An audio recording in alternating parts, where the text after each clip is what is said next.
Hello and welcome to Canva training, and today we are looking at the elements that you can use for your designs.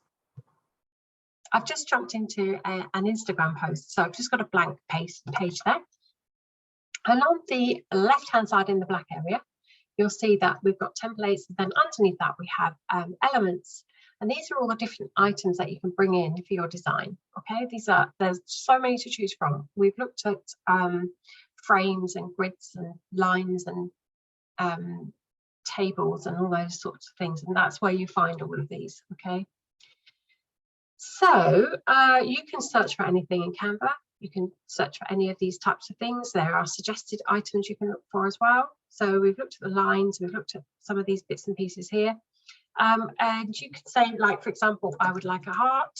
So if you click on in there and type the word that you want and then return, it will bring up lots of different types of hearts for you. Now you see it also sections out some of these for you to look at. So if you wanted, like, for example, the human heart, so if you were doing some graphics in relation to that, then you could use some of these.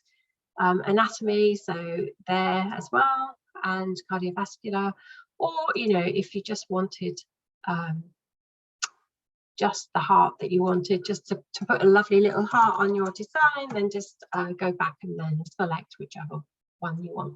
Also, when you search in elements, it comes up with some what they call magic recommendations, so it gives you more choice of different styles of that type of part. So some from elsewhere, not necessarily in their catalogue, but just some that they thought that you might like to see.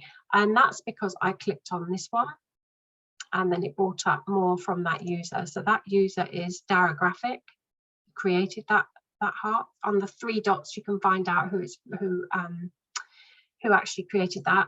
And then the magic recommendations, if you go see all, and you can see here view more by Dara Graphic, so it's coming up with those. So you liked that, but they've got more different styles of that, so that's also a really good thing to check out.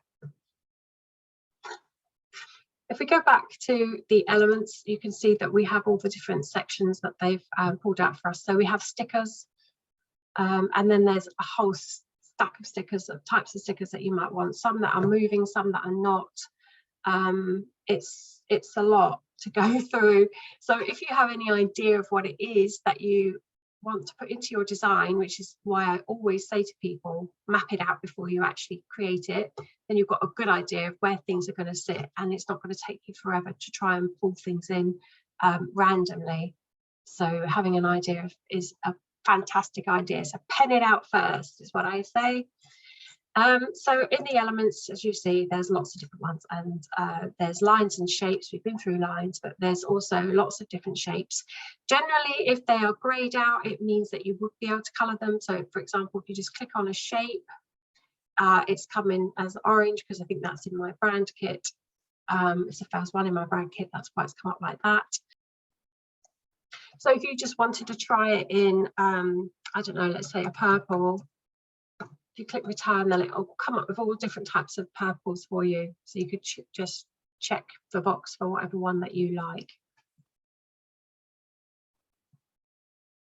Okay, so also with regards to some of the elements, if you type the letter R from a keypad, when that blue box is highlighted, bluey purple is highlighted, type the letter R and up comes a square.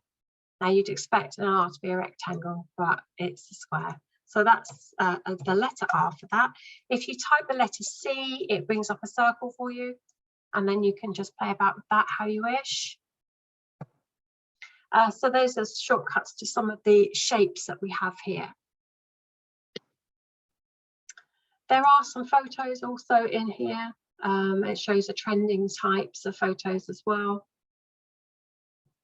And also videos that you can do, because they're all elements, they're all part of what it is that you want on your design.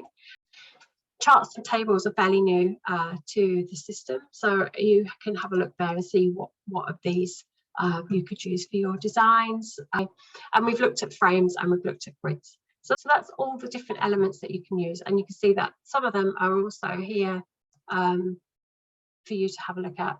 Squares arrows, and it brings up all the different ones. Or use the search bar. And also with the search bar, for example, if you put in heart, it gives you the option to search for various colours, the design or the orientation, whether it's a vertical, horizontal or square, and whether it's animated or static as well, which is useful. And cutouts only. So if you apply the filters, it shows those that are cut out. And watch out for the pro ones because they do have watermarks, and to remove the watermarks you would need to pay. So the cutouts look like they're all pretty much on a paid version, but the static ones you should be able to find something that suits your needs. Okay. And if you do like any of the elements that you found, and it's taking you a while to search what you like, if you click on the 3 buttons here and add a star to it or add it to a folder. So if you've got a folder that you're working on for a client or some graphics for yourself, then create a folder with the name on, and then add the actual item that you like in there, so that you would easily be able to find it next time. And the same thing if you were to go and put a star in it. So if it's starred, one good thing about it is that you can see on the left hand side, starred button, anything you've liked that you've starred appears in there, so you'll be able to use them in your designs. Okay, so that's the element side. I hope you found that useful, and I'll see you in the next one.